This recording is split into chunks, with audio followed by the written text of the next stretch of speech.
Madame, monsieur, bonjour. Les 24 heures du Mans 2006, vous le savez certainement, seront à suivre sur Motors TV. Mais en attendant cette grandiose date, prévue à la mi-juin bien évidemment, nous vous proposons une série de documentaires exceptionnels baptisée Road to Le Mans. Tous les chemins mènent au Mans en effet, et nous allons vous proposer une série de documentaires exceptionnels retraçant quelques-unes des plus belles éditions des années passées au Mans. On va pas forcément revenir jusqu'en 1923, mais dans les années récentes, il y a eu de sacrées belles éditions et c'est sur celle-ci que nous allons nous concentrer. Et on va commencer par ce premier numéro avec l'année 1988. Superbe année comme vous allez pouvoir le voir. Et il y a plus d'un titre d'ailleurs. Parce que Jean-Luc, qui non content d'être le président époustouflant de Motors TV, oh là, vous partez fort, était en ce temps ni plus ni moins qu'un des concurrents aux 24 heures du Mans. Voilà pourquoi Jean-Luc, vous êtes venu aujourd'hui nous commenter ces belles images.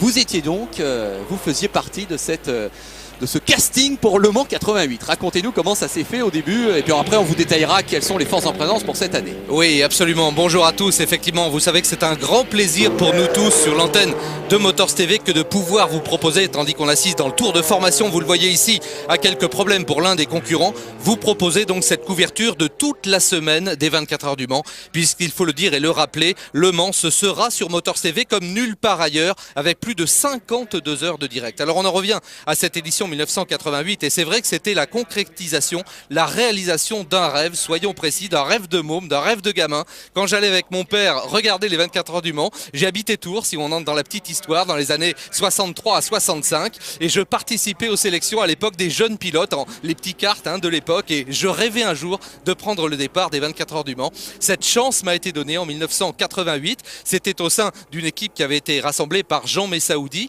J'étais en compagnie de Pierre-François Rousselot et nous étions aux commandes d'une Argo, un châssis prototype britannique en catégorie C2 avec un moteur Ford Cosworth 3 litres 3 et inutile de vous dire que mon émotion était à son comble au moment du départ de ces 24 heures du Mans. Ça y est, je l'avais fait, j'étais au départ des 24 heures du Mans. Oh, comme l'on vous comprend. Alors, cette édition, ça y est, elle est partie. Vous avez vu d'ailleurs que c'était à 15 h à cette époque-là. Car il y avait des élections, alors ça devait être les élections législatives, parce que les élections présidentielles en 88, c'était en mai. Et donc à 15 h c'est parti, et d'emblée, le duel il est là, on le voit, les Porsche, notamment les 3 Porsche d'usine couleur rouge et jaune, et les Jaguars, il y en avait 5, donc 5 Jaguars, 3 Porsche. Ouais. C'est vrai que sur le papier, en tout cas, le duel faisait rêver. Alors, je crois qu'LFB, juste pour préciser le contexte, il faut rappeler qu'à cette époque, des menaces planaient déjà sur la ligne droite des Hunaudières, menaces contre lesquelles s'était interposé Henri Pescarolo notamment, et l'Automobile Club de l'Ouest et son président. Mais vous le savez, il y avait un bras de fer engagé avec la FIA, la Fédération Internationale, dont le président était Jean-Marie Balestre. Et le but de Jean-Marie Balestre était d'imposer des mesures prétendument de sécurité. Donc, vous le voyez, cette ligne droite absolument magnifique, absolument somptueuse, un morceau d'anthologie, j'en ai des frissons en vous parlant. Eh bien, on atteignait, nous, même avec notre C2, on a pris exactement 348 km/h à l'aspiration ici, comme vous le voyez, dans cette ligne droite des Hunaudières, tracée, vous le voyez, dans un parc naturel avec des arbres et des rails autour. Alors, c'est peut-être pas très raisonnable, mais quel pied, il n'y a pas d'autre mot, quelle ambiance, regardez, voilà, c'est ça les 24 heures du Mans. En tout cas, c'est vrai que ça fait tout drôle même, effectivement, de revoir ces images où l'on s'aperçoit que la ligne droite des Hunaudières, avec un coude, bien sûr, au milieu, mais c'était une ligne droite de pratiquement 7 km de long. Alors, ça passe à fond absolu, je peux vous le dire, mais avant d'arriver, effectivement, il ne faut pas attendre plus de 2-3 tours, sinon on ne le fait jamais. Et là, évacuons également le problème de la peur, parce que je ne me prétends pas pilote, je suis, j'espère, gentleman, je l'espère, driver en tout cas. J'ai beaucoup travaillé pour en arriver là, j'étais au top de ma propre condition physique, j'avais 35 ans à l'époque pour être précis, et j'avais couru tous les jours, j'étais... je veux dire, Le Mans, c'est pas une affaire de fillettes, et c'est méprisant puisqu'il y a des femmes au départ. Il faut être parfaitement entraîné. On passe ici la courbe des Hunaudières à fond, donc à 340, 350 km/h à l'aspiration dans le sillage des Porsche ou des Jaguars. Et évidemment, c'est très impressionnant, mais l'appui des autos à cette époque, l'aérodynamique nous permettait d'avoir un appui considérable généré par les pontons déportants en dessous des voitures. Donc, heureusement, ça se passe très très bien. N'empêche que, je dirais naturellement, il faut se forcer, parce que les repères visuels, il faut se rappeler simplement qu'on parcourt 100 mètres à la seconde. Ah oui. 100 mètres à la seconde. Alors, vous constatez en tout cas que le début de course est absolument formidable. C'est quasiment un grand prix avec Yann Lamers au volant de la Jaguar numéro 2 qui se faufilait là entre 2 Porsche. Alors, au niveau du casting précisément de ces équipes de pointe, on retrouvait chez Porsche les 3 voitures officielles. Dans la 17, Hans Stuck qui avait réussi la pole position. Klaus Ludwig et Derek Bell, effectivement c'est pas mal. Quelle affiche, sœur Derek Bell. Voilà. Sur la 18, Bob Volek, qu'on regrettera toujours évidemment Absolument. Sarel van der Merwe, le sud-africain, et Vern Schuppan, l'australien. C'est solide aussi. Et sur la 19, alors là, un équipage absolument incroyable. Ouais. La Porsche américaine, Mario Andretti, Michael Andretti, John Andretti. Les trois Andretti étaient là. Alors là c'est pareil, vous avez tout dit, se retrouver au départ d'une course sur une piste en compagnie de la légende vivante Mario Andretti, vainqueur de tout un tas de compétitions incroyables à Indianapolis, champion du monde de Formule 1. Qu'est-ce que vous voulez que je vous dise pour le peloton, j'allais dire des amateurs éclairés que nous formions. Alors, évidemment on n'est pas dans les premiers rangs là, puisque nos prototypes C2 sont plus légers mais moins puissants, moins aérodynamiquement développés. Évidemment nous n'avons pas le talent des pilotes de pointe. Mais il faut savoir quand même que le plateau est relativement homogène, puisqu'à l'époque il n'y a que des C1 et des C2. Donc vous le voyez, ce sont des prototypes très très performants. Et j'oserais même vous dire que dans les portions les plus sinueuses, et nous y sommes ici, comme éventuellement là on est à Mulsanne, mais à Arnage un petit peu plus loin, eh bien les grosses machines nous gênent un peu, parce que comme on est plus léger, on est un peu plus rapide qu'eux dans les portions les plus lentes naturellement. Et il faut savoir que l'endroit le plus impressionnant pour moi de ce circuit du Mans, eh bien c'est là, c'est un petit peu plus loin, c'est juste avant Indianapolis, parce qu'on prend les mêmes vitesses de pointe que dans la ligne droite d'une Audière, c'est-à-dire qu'ici exactement on atteint environ 340 km/h et on n'a aucune visibilité, dans la mesure où la cassure, vous le voyez, se traduit avec un dévers. Et juste en face de vous, voyez là, vous avez les personnages que vous voyez en face, c'est-à-dire que vous voyez les services de sécurité, vous voyez les pompiers, vous voyez les infirmiers, et je peux vous dire qu'en arrivant dessus à 330-340 km/h, vous les voyez bien. En tout cas, on a assisté à un changement de leader. Les Porsche menaient depuis le début de la course. Et Yann Lamers au volant de cette Jaguar XJR9 aux couleurs Silcut, on va pouvoir le citer, le sponsor, parce qu'il a vraiment beaucoup fait pour la réputation de cette voiture. Et bien cette Jaguar prend la tête de la course. Donc l'équipage Yann Lamers, Andy Wallace, Johnny Dumfries, très homogène certainement. Le comte Johnny Dumfries. Voilà, tout à fait. Il y avait aussi la Jaguar numéro 1. Alors là c'est étonnant, même à l'époque. 2 pilotes seulement se partageaient le volant de cette voiture. Ils avaient choisi Martin Brundle et John Nielsen. Il y avait la 3 avec John Watson, Raoul Bezel et Henri Pescarolo. Il y avait la 21 avec Danny Sullivan, David Jones et Price Cobb, donc une Jaguar américaine. Et il y avait enfin la 22, il y en avait pour tous les goûts, avec Derek Daly, Kevin Cogan et Larry Perkins, l'Australien. Donc Jaguar, c'est clair, 5 voitures officielles. C'est vrai que c'était du lourd au niveau de l'infrastructure et des moyens et des ambitions forcément. Et c'était du lourd également au niveau, et vous l'avez vu, les oriflammes qui sont brandis dans le public ici, parce qu'il y avait, on avait estimé à l'époque de l'ordre de 60 à 70 000 spectateurs. Regardez, spectateurs britanniques, regardez, c'est vraiment une ovation déjà, alors que ce sont les premiers tours. Et vous voyez qu'on va chercher les trajectoires ici, vraiment tout à fait à l'extérieur de la ligne blanche. Vous noterez également que le tracé de cette chicane a été modifié. Il faut savoir également qu'au bout de la ligne droite des stands, eh bien on est environ à 290 km/h et on amorce le freinage justement dans une courbe qui est masquée, et c'est extrêmement délicat, d'autant que très souvent eh bien, il y a naturellement les pilotes qui reprennent la piste à la sortie des stands et que l'on libère. Donc il faut composer avec le dépassement éventuellement d'attardés ou au contraire de voitures plus rapides, et la sortie de voitures qui sont en train de monter en vitesse. Bon, en tout cas on constate que la bataille est formidable. Alors d'ores et déjà on peut peut-être souligner un fait qui sera important par la suite, Jean-Luc. Une Jaguar est en tête, d'accord, c'est très bien. Mais il n'y a pas d'autre Jaguar là, immédiatement visible. Or, on voit aussi qu'il y a d'emblée 2 Porsche qui se tirent un petit peu la bourse, si vous me passez l'expression.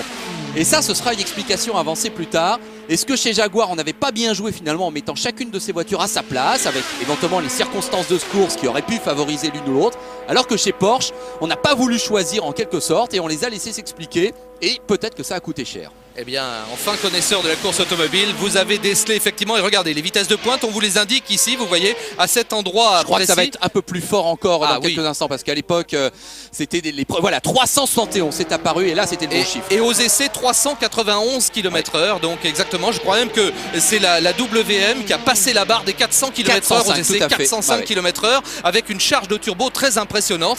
Mais bon, c'est vrai que là aussi, on atteint des vitesses, on l'a dit, absolument incroyables, et vous avez raison de dire que chez Jaguar, en disposant de cette véritable armada, eh bien on a élaboré une stratégie intelligente en lâchant un lièvre en quelque sorte pour amuser les Porsche qui se sont un petit peu laissés prendre au jeu. Et vous savez ce qu'est un pilote, s'il n'a pas des consignes précises, eh bien s'il voit quelqu'un en mesure de lui résister, eh bien il attaque, et c'est ce qu'ont fait effectivement les 2 Porsche qui n'ont pas voulu regarder la Jaguar ici, la laisser partir bien loin. Alors on commence déjà effectivement à prendre l'avantage sur des voitures moins rapides. Alors je crois qu'on va assister tout de suite à un premier arrêt au stand. Là on est toujours dans la première heure, mais il faut bien s'arrêter au stand. Et c'est effectivement la Jaguar à ce moment-là qui entre la première dans les stands. Les deux Porsche évidemment continuent, mais on voit déjà que c'est une sacrée bagarre. Et alors regardez cette image, Jean-Luc, les stands, mais attendez, c'est la balade du dimanche, du samedi ou quoi? Regardez ce monde, ça semble incroyable maintenant. Et c'est vrai que là aussi on se rend compte qu'avec 15 ans d'intervalle, même on sait que la CO a beaucoup investi pour refaire toute cette zone des stands. Et bien c'est dans cet univers-là que nous évoluons pendant 24 heures.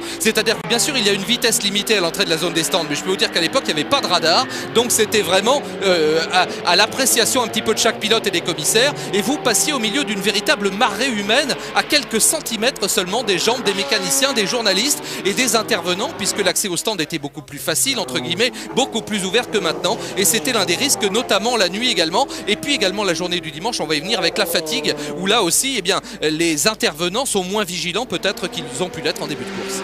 Alors Yann Lammers donc avait rempli son rôle, il avait été menacé et même il avait doublé les Porsche, il rentre au stand, donc forcément les deux Porsche continuent. Alors il y a d'abord la Porsche des Andretti, puis ensuite Hans-Joachim Stuck, hein, pour dire le nom complet, qui se suivent. Et là aussi, on va se rendre compte qu'il y a peut-être une petite erreur quand même chez Porsche. Donc regardez, Andretti oblique et aussi Stuck, et on va voir que les deux voitures vont forcément se gêner dans leur emplacement. Et bien sûr, et vous voyez les drapeaux des commissaires, hein, les drapeaux jaunes des commissaires. Ici évidemment on doit fendre la foule et pénétrer au niveau du stand Porsche. Là c'est évident, regardez, d'ailleurs on panique un peu, il y a une erreur de gestion humaine. On n'aurait jamais dû appeler évidemment les deux Porsche au même moment, quand on sait qu'une course évidemment peut se perdre dans les stands. On insiste là-dessus, elle se gagne rarement sur la piste, c'est-à-dire qu'il ne faut pas avoir d'ennui sur la piste, maintenir ça en tableau de marche, mais surtout ne pas avoir d'incident, ne pas avoir d'ennui. Et là on comprend tout de suite que ça va être un problème pour la deuxième Porsche, celle qui s'est arrêtée en premier, de repartir bien sûr. Oui.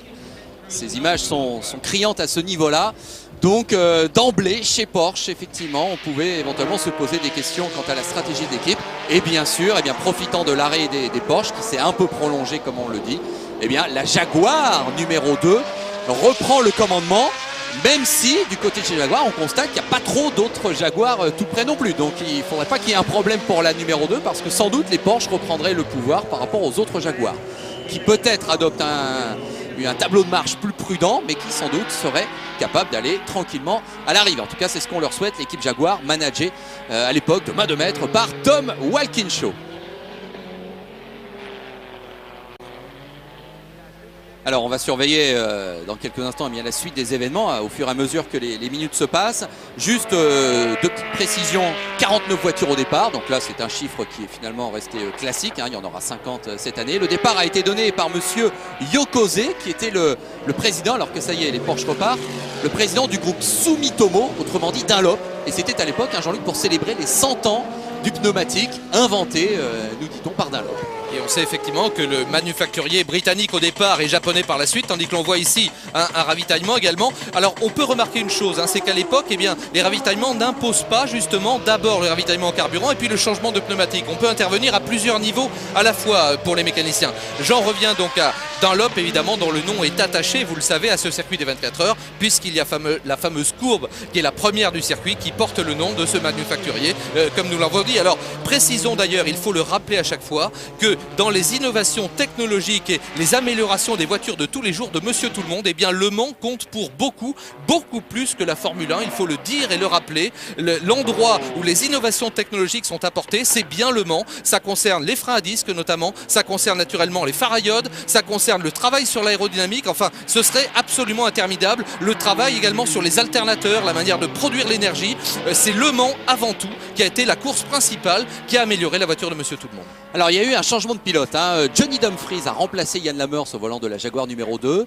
Klaus Ludwig a remplacé Hans-Joachim Stuck au volant de la Porsche numéro 17. Et on voit que Klaus Ludwig effectivement revient sur Johnny Dumfries.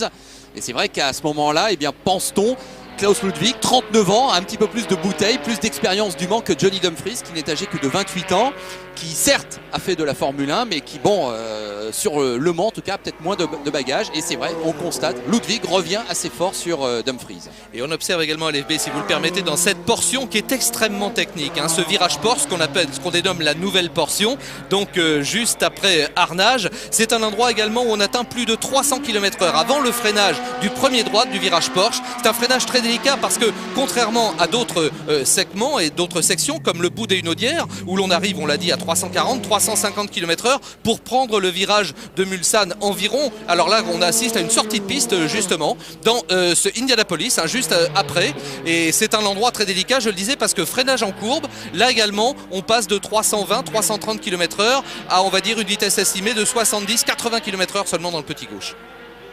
Oui, on va essayer de venir en secours là, de cette voiture qui est dans le bac. Pendant ce temps-là, on a vu hein, sur l'image au niveau de la ligne d'arrivée que Klaus Ludwig, effectivement, allait certainement menacer très vite Johnny Dumfries. Donc la bataille au sommet continue. Une bataille d'ailleurs qui aurait pu être à 3, car souvenons-nous que les Sauber Mercedes étaient inscrites. Elles ont déclaré forfait à l'issue des essais, parce qu'il y avait des problèmes de pneus et que ça tenait pas. Hein. Alors c'est justement ce que nous disions hein, tout à l'heure, on évoquait ce problème des pneumatiques. Il faut savoir que les pneumatiques bien sûr sont couverts ici par une carrosserie, non pas comme les monoplaces évidemment de Formule 1, donc ils respirent très très mal. Il faut savoir également que la charge aérodynamique est extrêmement importante, générée, nous l'avons dit, par les carrosseries mais aussi par les pontons des porteurs, parce qu'à l'époque il n'y a pas de fond plat sur ces prototypes. Ça veut dire que l'on prend, écoutez, oui, alors là effectivement, excusez-moi, mais la dépanneuse c'est impressionnant. En 88, là c'est quand même assez incroyable ce qu'on a envoyé en piste pour aller évacuer cette voiture. Oui, et ça veut dire qu'immédiatement, pour les pilotes là en piste, évidemment, il y a des drapeaux jaunes agités. Hein.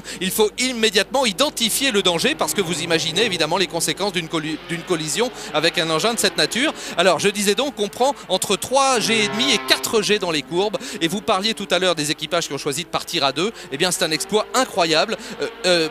Température mesurée hein, dans les habitacles. Dans notre voiture, ça montait à 75 degrés centigrades. On faisait des relais d'un peu plus d'une heure. Donc vous imaginez, vous perdez à peu près 3 litres d'eau. C'est très simple. Donc il faut faire attention à bien s'hydrater avant la course, bien s'hydrater entre chacun des relais et prendre surtout également des sels minéraux, parce que ce que vous éliminez et ce que vous ne reprenez pas avec l'eau seulement, ce sont les sels minéraux, et ça peut être la cause de défaillance et également de tendinite et de crispation dans les muscles à la fin de la course. Ah oui, et on se rend compte, hein, ça n'est pas anodin, que c'était la Jaguar en numéro 1 qui était parti à la faute, donc précisément avec cet équipage à 2, Martin Brundle, John Nielsen. Donc là évidemment plusieurs minutes de perdu pour la Jaguar face au Porsche. C'est sûr que c'était un incident de course assez important. Alors voilà, je voulais vous laisser profiter naturellement de cette caméra embarquée. Alors que peut-on préciser dans la ligne droite des Hunaudières sur le sentiment du pilote? D'abord, évidemment, une vitesse excessive, mais on regarde tellement loin. On est bordé par un mur vert et par des rails qui sont en fait continus. On a à peine le temps d'apercevoir le fameux restaurant chez Génicel, hein, l'endroit où Henri Pescarolo en parle toujours avec beaucoup d'émotion. D'abord parce qu'il a de très nombreuses participations là-bas, et c'est juste après chez Génicel que sa Matra s'était envolée en 1969 et qu'il a été très très grièvement accidenté, très grièvement brûlé. Donc on aperçoit cet endroit et ensuite on est dans son habitacle. On en profite pour regarder les manomètres qu'on n'a pas trop le temps d'observer par ailleurs, la température, observer les éléments aérodynamiques de sa propre voiture, voir si le capot ne bouge pas, observer dans les rétroviseurs si l'aileron est bien accroché, si les ailes arrière ne bougent pas, écouter également. Et puis ça va peut-être vous surprendre, mais à ces vitesses là, quand vous repérez la voiture d'un concurrent que vous connaissez, je peux parler de Patrick Tambay l'année suivante, puisque j'ai eu la chance de le faire en 89 également, et Patrick était pilote Jaguar.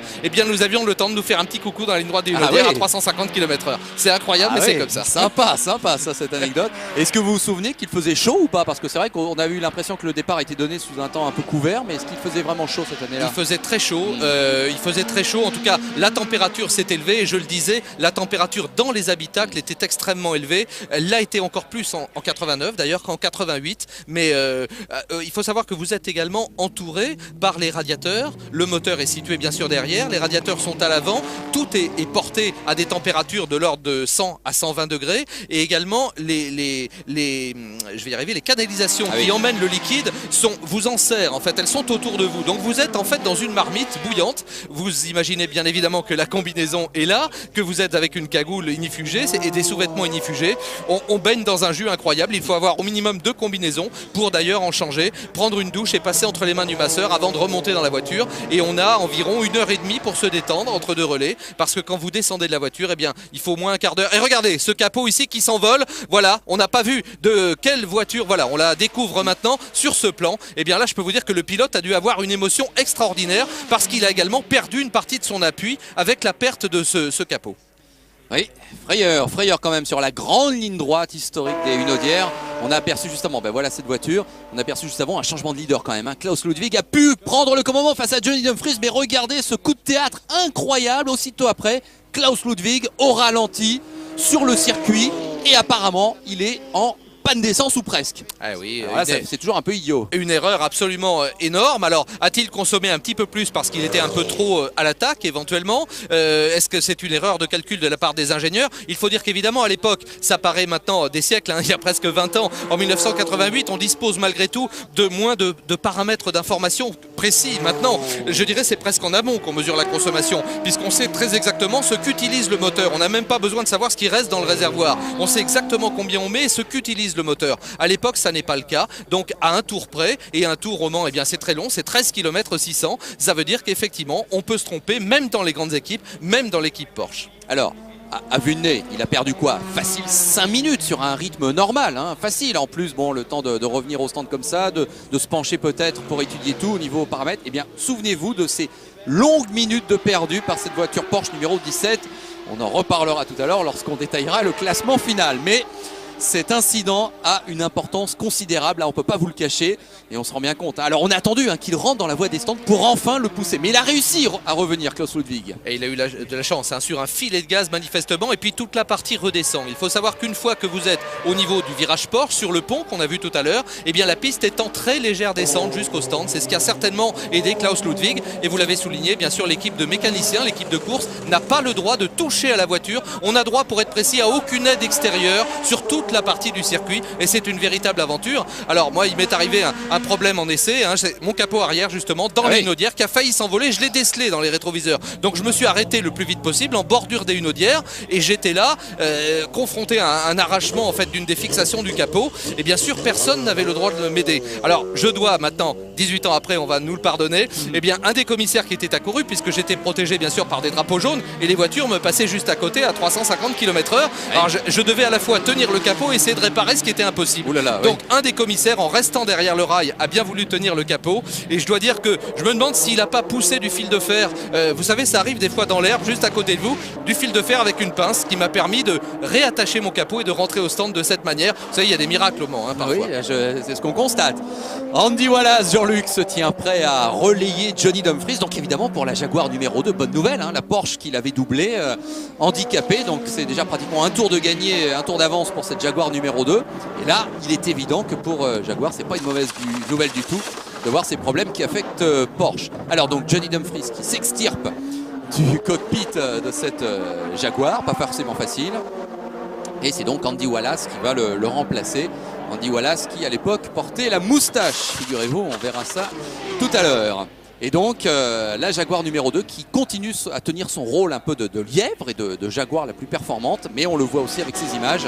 Et bien chez Porsche, hein, on maintient le cap aussi, et jusqu'au bout on peut penser qu'on ira menacer l'équipe anglaise. Donc le duel allemand-anglais, Porsche, Jaguar, c'est vrai que là il y avait une sacrée affiche. Hein. Ah ben je crois que l'histoire des 24 heures du Mans a toujours été marquée par, en tout cas très souvent heureusement, par ces grands duels formidables. Et d'ailleurs en 2006 nous allons à nouveau assister à un duel formidable entre l'équipe Audi, vous le savez, avec ces fameuses R10 équipées d'un moteur diesel qui se sont imposées pour leur première sortie que vous avez vécu en direct avec vous, LFB, pour les 12 heures de Sebring. Et puis bien sûr l'équipe française Pescarolo, et nul doute que le cœur d'une bonne partie du public battra évidemment pour Pescarolo, qui a failli s'imposer l'an dernier, terminant deuxième, et qui pourrait s'imposer. Donc on en revient à ces grands duels, Ferrari-Ford bien sûr, entre Ford et Porsche, entre Ford et Ferrari, enfin bref, on a eu tous les c'est toujours de ces grands duels qu'est né vraiment l'intérêt. Alors là, il faut le savoir également qu'en termes de technologie, on a un gros moteur atmosphérique, un V12 du côté des Jaguars,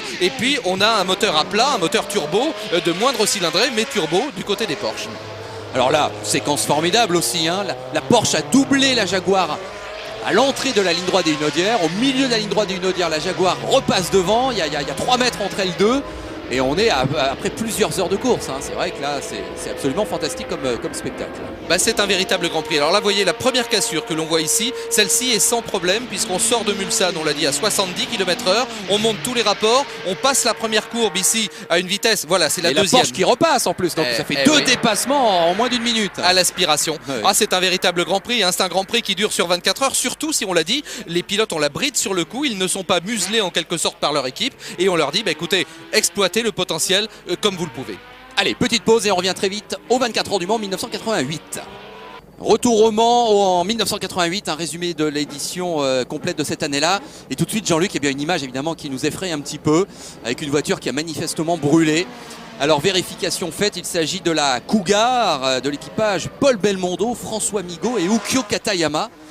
Et là, on a quand même frôlé le drame. Hein. Et oui, grosse émotion parce qu'en plus, on est de l'autre côté du rail. On l'a dit, c'est un endroit très rapide, de l'ordre de 240-250 km/h et toute sortie peut se solder par des conséquences importantes. Là, heureusement, le bac à sable a rempli son office et on voit que la machine n'est pas trop abîmée. Alors, du côté là, des Japonais, Toyota, hein, voilà, des Japonais, j'allais en parler de Toyota, de Nissan et de Mazda. Eh bien, ce ne sont pas encore les grosses équipes que l'on verra par la suite et qui emmèneront, on le sait, au triomphe, notamment l'équipe Mazda en 91 avec également Oreca Telé.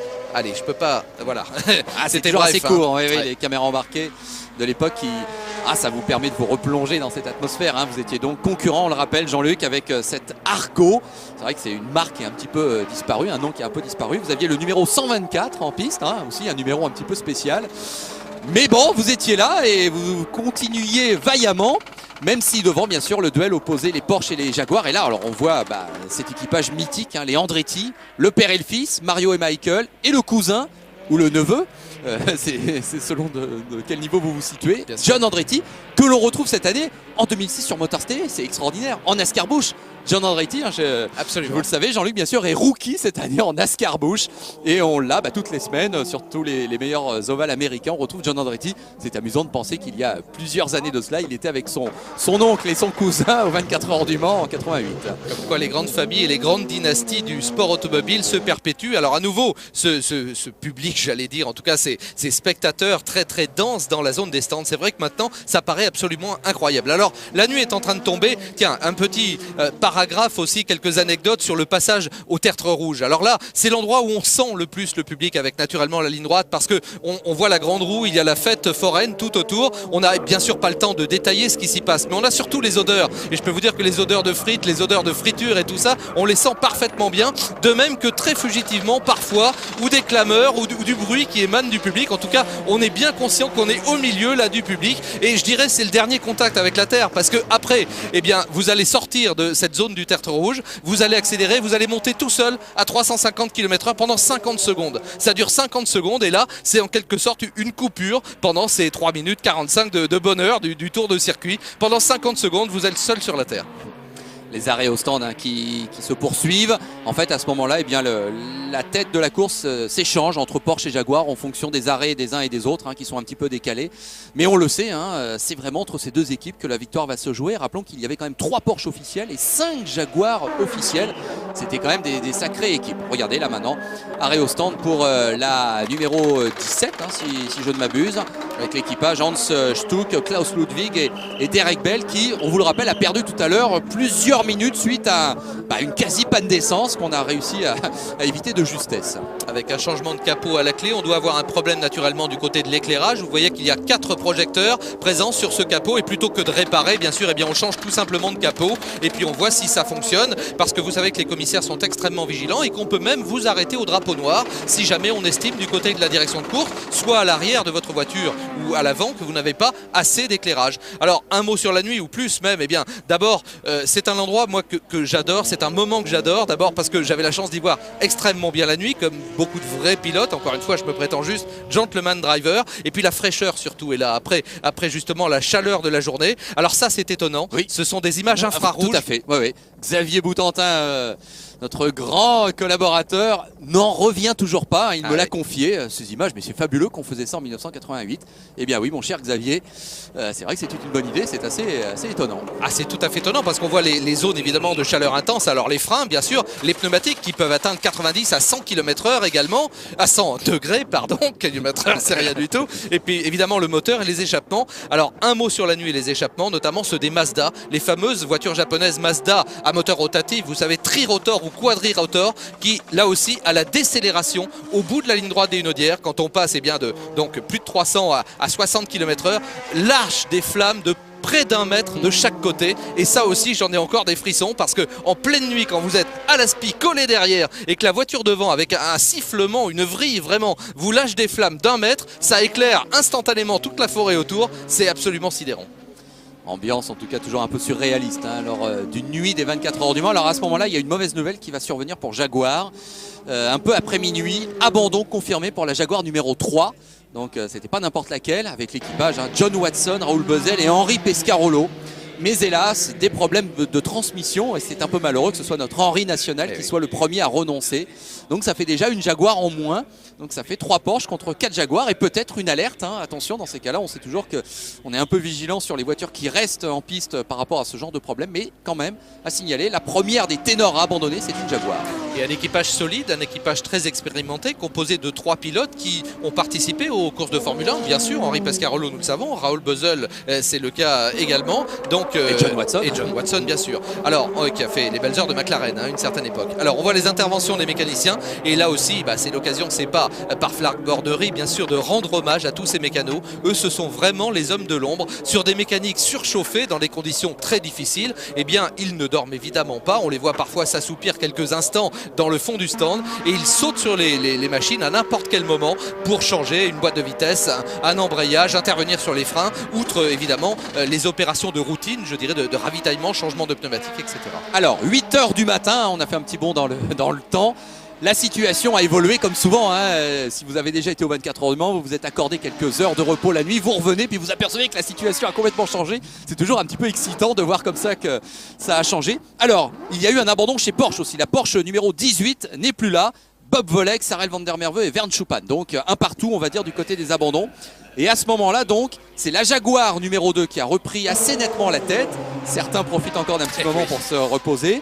La Porsche 17 avec Stuck, Ludwig Bell est en 2e position. Et la Jaguar numéro 1 est en 3e position. La Jaguar numéro 1, c'est l'équipage Brundle-Nielsen qui donc ont passé le cap de la nuit à 2 et qui sont en 3e position. Donc, verdict. Il y a eu des Jaguars qui ont eu des problèmes, les Porsche aussi, et ça laisse pour l'explication finale une Jaguar, une Porsche et une Jaguar. La Porsche 17 est prise en sandwich entre les 2 Jaguars. Et c'est quand même un avantage évidemment pour l'équipe britannique, on s'en doute bien, puisque là aussi, malgré tout, on est à 2 contre 1, tandis que l'on a vu une des Toyota ravitaillée juste à ce moment-là. Et on a vu là un problème avec certainement un éclatement de pneumatique, peut-être, oui. Et oui, pour la Jaguar numéro 21 avec Danny Sullivan, David Jones et Price Cobb, un équipage américain. Danny Sullivan, ancien vainqueur des 500 miles d'Indianapolis, faut-il le rappeler.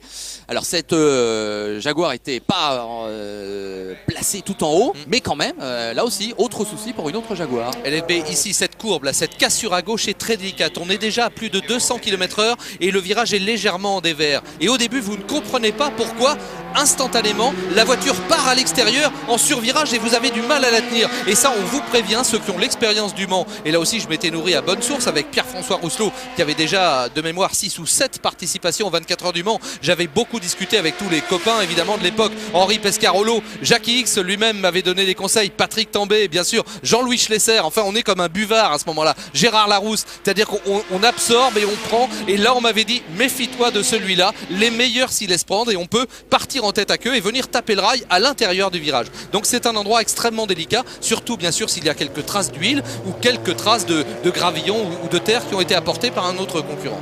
Alors, un petit mot aussi, lorsqu'on feuillette ce livre du passé, en quelque sorte, avec ces images, on en profite un peu pour détailler les uns les autres. Un petit mot sur les Cougars. On a vu tout à l'heure la Cougar de Paul Belmondo après l'incendie. Bon, tout allait bien pour les pilotes.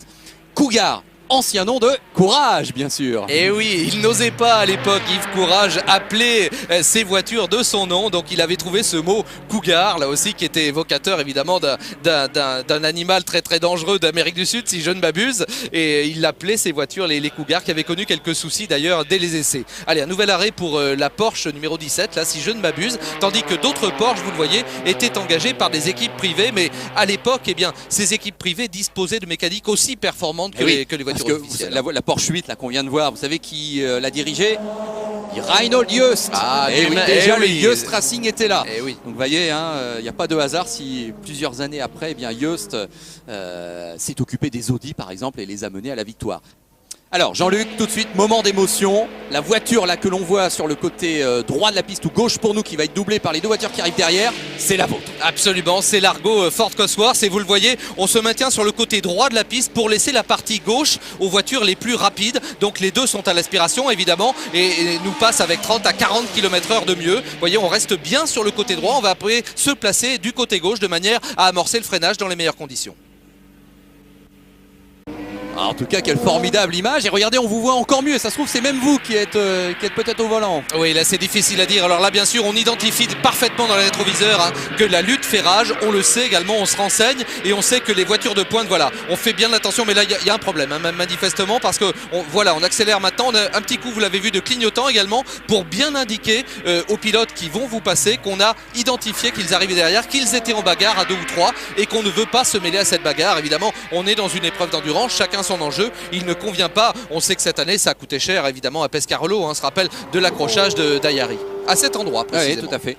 Alors est-ce que vous passez votre temps à surveiller quand même les rétros ou est-ce que vous avez quand même à un moment donné le loisir de vous concentrer sur le devant, si j'ose dire, de la scène? Non, pas du tout. Là c'est un moment exceptionnel parce que ce sont les voitures les plus rapides, hein, naturellement, qui effectivement, alors en conditions de course on est bien sûr moins rapide qu'aux essais, eux et nous, on a un tableau de marche, je dirais que c'est de l'ordre de 15 à 20 secondes selon les tours et selon les moments, donc sur des temps de l'ordre de 3 minutes 30 à 3 minutes 45 secondes. Donc non, absolument pas, on est très calme, au contraire on regarde ce qui se passe, soi-même évidemment on en double, on fait des relais avec d'autres voitures qui sont plus rapides que vous en vitesse de pointe, moins rapides que vous dans les courbes ou l'inverse. Donc non, ça se passe, je dirais, de manière tout à fait conviviale. Il faut simplement rester vigilant, surtout bien, le dimanche, quand après plusieurs milliers de kilomètres, la fatigue s'installe. On voit l'écart là entre les deux voitures de tête. La Jaguar vient de passer sur la ligne droite principale. La Porsche arrive seulement maintenant. Alors bien sûr, donc la Jaguar a une avance assez confortable, mais on est dans le même tour toujours, hein. Il n'y a pas 1 minute 30 d'écart entre les deux voitures. Et à quelques heures maintenant seulement de l'arrivée, personne ne peut prétendre que la Jaguar numéro 2 va remporter la course. Et même non, si c'est bien parti. La voici, cette Jaguar numéro 2, effectivement. Alors là, au bout de certain nombre d'heures, hein, là aussi on la voit regagner les stands, eh bien on demande également aux pilotes de conforter, garantir leur position. On est renseigné, moins que maintenant également, mais sur les écarts. Tenez, regardez toujours cette foule, toujours incroyable, aussi dense dans les stands. Et ça veut dire qu'on commence un petit peu à décomposer les changements de rapport également, de manière à ne pas avoir, d'ailleurs nous avons terminé, nous, sans embrayage. C'est-à-dire que depuis le milieu de la matinée, nous n'avons plus du tout d'embrayage, peut-être est-ce déjà le cas, donc ça nous interdit bien évidemment de partir en tête à queue, de partir dans un bac à sable, et je peux vous dire que les départs du stand étaient pour le moins difficiles parce que nous étions obligés de soulever l'arrière de la voiture, d'accélérer et de faire patiner les roues sur un mélange de mousse et d'eau de manière à fuser les stands. Je ne sais pas si ce serait autorisé maintenant, à l'époque on nous a laissé continuer comme ça. Et elle repart, cette Jaguar numéro 2 avec Yann Lameur, Sandy Wallace et Johnny Dumfries. Et vous avez peut-être entendu la clameur de la foule, c'est vrai, hein, plus de 50 000, 60 000 spectateurs venus d'Angleterre. Il y avait un véritable défi national là, hein, pour l'Angleterre. Il fallait reconquérir Le Mans, car ça pouvait être la première victoire de Jaguar depuis 1957, figurez-vous. Donc là, il y avait vraiment un défi national, comme on le disait. Et oui, il y avait un bas il y a une trentaine d'années. Alors là, on voit que la numéro 2 rejoint la numéro 32. Elles avaient des lignes absolument magnifiques et c'est pour ça que j'aime, que nous adorons autant l'endurance, parce que les voitures ressemblent à quelque chose. Il y a des formes, il y a des décorations, on peut les dater dans le temps. Et là, on imagine évidemment que le cœur des supporters britanniques, surtout que Jaguar est l'une des marques, l'une des marques les plus reconnues, hein, qui suscite le plus d'enthousiasme en Grande-Bretagne. Donc effectivement, après une bonne trentaine d'années sans succès au Mans, le fait de voir ces machines britanniques en mesure de s'imposer, on imagine que les Britanniques qui arrosent bien également la nuit, hein, il faut être d'accord. Donc l'ambiance le dimanche, c'est chaud dans les tribunes. Alors là, je crois franchement qu'on est plus loin du tout de l'arrivée. Je ne sais pas si on est dans les derniers tours, mais déjà le fait qu'une Jaguar en suive une autre. Et regardez les drapeaux qui sont sortis, l'ambiance exceptionnelle dans la ligne droite des stands. Mais après tout, c'est le cas chaque année, hein. On en parlait tout à l'heure, l'année dernière, quand Pescarolo est venu se battre face à Audi. Il y avait une ambiance formidable avec ce public français. Là, c'était anglais cette année-là. Voilà, il reste encore 12 minutes à peu près de course. Le départ avait été donné, on vous l'a dit, à 15 h cette année-là. Ce sera à 17 h, hein, d'ailleurs, en 2006. Là aussi, 2 années à édition un peu spéciale. Nous, ce ne sera pas à cause des élections, mais plutôt à cause de la Coupe du Monde de football. Il y a toujours une bonne raison, mais c'est pas grave. La course durera bien, évidemment, en 24 heures. Et là, a priori, c'est fait, hein. La messe est dite. Jaguar va bien réussir à terrasser Porsche sur son terrain. Et quelque part, vous le voyez, le commissaire qui ne sait pas là non plus, et c'est logique, hein, regardez, drapeau bleu qu'on présente, c'est-à-dire attention, un véhicule est derrière vous et peut s'apprêter à vous dépasser. Le drapeau bleu agité, c'est le véhicule est en train de vous attaquer, est en train de vous dépasser. Donc ça aide également les pilotes à savoir ce qui se passe sur la piste derrière eux. Et bien évidemment, la 22 est là pour accompagner, pour choyer, pour couver en quelque sorte la numéro 2 qui va s'imposer. Et la 22, eh bien, elle était menée justement par Daly, Kogan et Perkins. Voilà, donc elle se dirige vers la 4e place au général, donc c'est pas mal. Mais 11 tours quand même derrière la numéro 2. Mais rappelons une dernière fois que cette numéro 2 ne devance à ce moment-là, à 10 minutes de la fin de la course, la Porsche 17 que de 2 minutes 30. Autrement dit, elles sont dans le même tour, les deux voitures de tête. C'est vrai que derrière, le trou a été fait. Hein. La 3e, la Porsche numéro 8 est à 9 tours. Mais à 2 minutes 36, il faut rester vigilant jusqu'au dernier moment. Et oui, à 2 minutes 36, effectivement, du bonheur. C'est l'écart qui peut séparer cet équipage Porsche qui sait à quel point les enjeux sont importants. Vous voyez, voilà, drapeau bleu agité. Là, vous le voyez, les commissaires, encore une fois, à qui on rend hommage aussi. On a parlé des mécaniciens tout à l'heure. Mais c'est une véritable communion. Et je peux vous dire que le tour de décélération, là aussi, on va être à l'arrivée, après l'arrivée, avec tous les drapeaux brandis sur le tour du circuit. C'est un moment de bonheur intense, quelle que soit la place que l'on occupe à ce moment-là, quels que soient les malheurs que l'on a pu connaître. Eh bien, le fait, voilà, ça, on a conscience là qu'on doit entrer dans le dernier tour. Eh bien là, c'est la fête qui se prépare. Et même s'il ne faut pas se déconcentrer, on peut encore perdre le Mans. Et puis on rappelle cette édition magnifique de 1969, LFB, avec ce final incroyable entre Herman Larousse et Jackie X et Jackie Oliver, avec justement la stratégie à l'époque maligne de Jackie X qui s'était laissé dépasser au début des Hunaudières pour pouvoir repasser la Porsche 908 à la fin des Hunaudières. Et après, c'est comme ça qu'il avait remporté les 24 heures du Mans.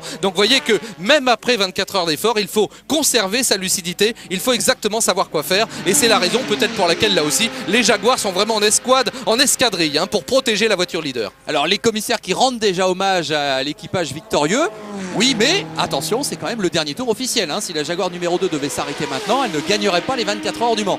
Donc sentiment sans doute un petit peu mêlé, mais c'est chaque année la même chose. Voilà. Alors quoi qu'on voit qu'il y a au moins 4 minutes de course, hein, donc rien ne dit qu'il ne faudra pas faire un tour supplémentaire. Et c'est un peu le problème. Et là aussi, il va falloir jongler. On sait que ça a pu jouer des tours à certains pilotes et aux meilleurs. Donc il va falloir ralentir suffisamment le rythme pour passer après la chute de la 24e heure, puisque malheureusement, le règlement est précis. Eh bien, si la voiture passe avant, eh bien la voiture poursuit son chemin. Et normalement, la course est arrêtée au tombé de la 24e heure sur la position sur le circuit. C'est un peu virtuel, mais c'est un classement d'ailleurs qui est un peu bizarre et je dois le dire auquel personne ne comprend pas grand chose. Mais enfin, il faut passer sous le drapeau à damier. C'est encore la manière la plus sûre de savoir que la course est terminée. Et là, bien évidemment, l'équipage leader est en train d'essayer de perdre suffisamment de temps sans laisser l'opportunité à la Porsche de revenir.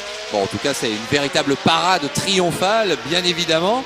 Avec, regardez, déjà quelqu'un qui ouvre la bouteille en bordure du circuit. Alors LFB, si vous me permettez, parce qu'on l'a pas dit, à Mulsanne à l'époque il y a le panotage, puisque le panotage se fait encore en 88 et 89 justement à Mulsanne, c'est-à-dire qu'il y a les petits téléphones, vous savez, avec le petit ring-ring, la petite manivelle qui permet d'appeler les panoteurs qui passent 24 heures tout seuls isolés à cet endroit-là. Et c'est là que vous avez les informations sur votre temps autour. Et ce qui est rare sur un circuit, vous avez des informations du temps que vous venez d'effectuer lors du passage naturellement sur la ligne d'arrivée. Et ça, c'est une des particularités du Mans.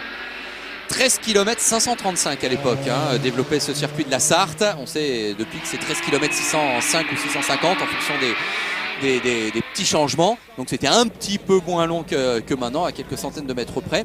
Mais il va y avoir 394 tours parcourus par la voiture de tête qui va l'emporter. Mais avec un écart finalement assez faible, hein, 2 minutes 30 à peu près sur la ligne d'arrivée.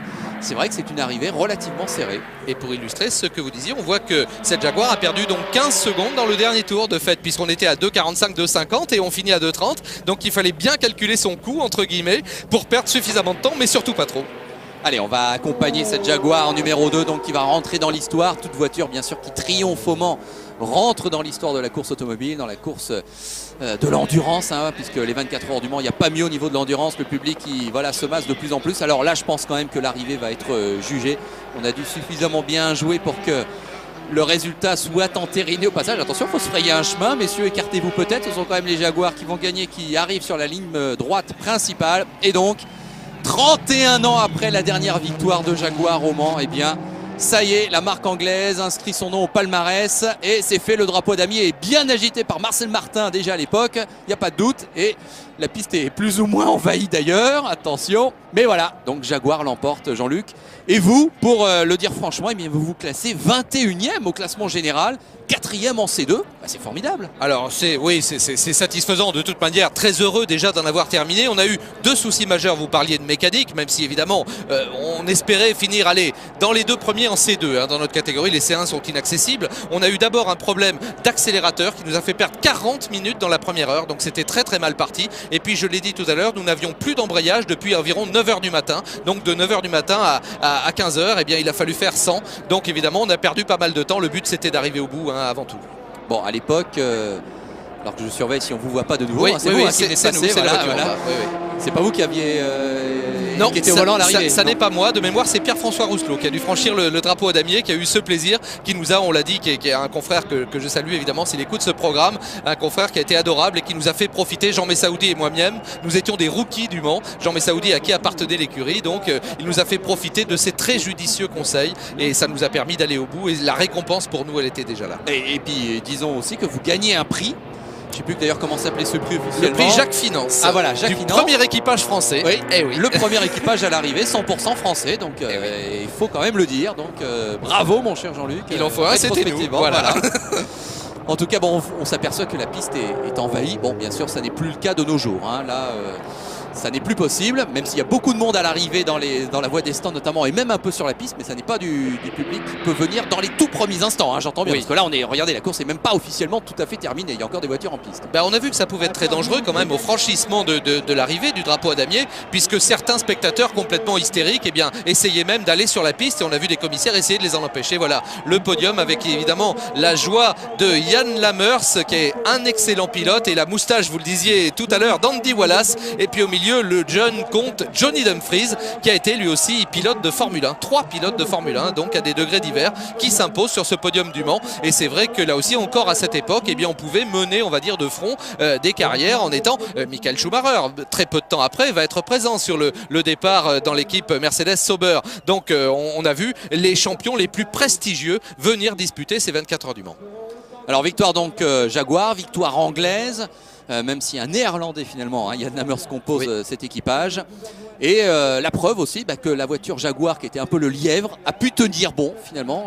D'emblée, elle avait pratiquement pris la tête, hein, elle a tenu bon jusqu'au bout. Tiens, un mot LFB si vous le voulez sur cette tradition du champagne également sur le podium. Vous savez que ça vient du Mans, ça vient des années 60, au milieu des années 60, puisque c'est un pilote américain qui pour la première fois a eu l'idée de brandir ce champagne et d'en asperger la foule et ses coéquipiers. Donc c'est au Mans qu'est née cette belle tradition que malheureusement, on le sait bien en France, on a un petit peu de mal à faire perdurer. Alors le classement donc, Lamers, Wallace, Dumfries sur Jaguar qui gagne ses 24 heures du Mans, 394 tours.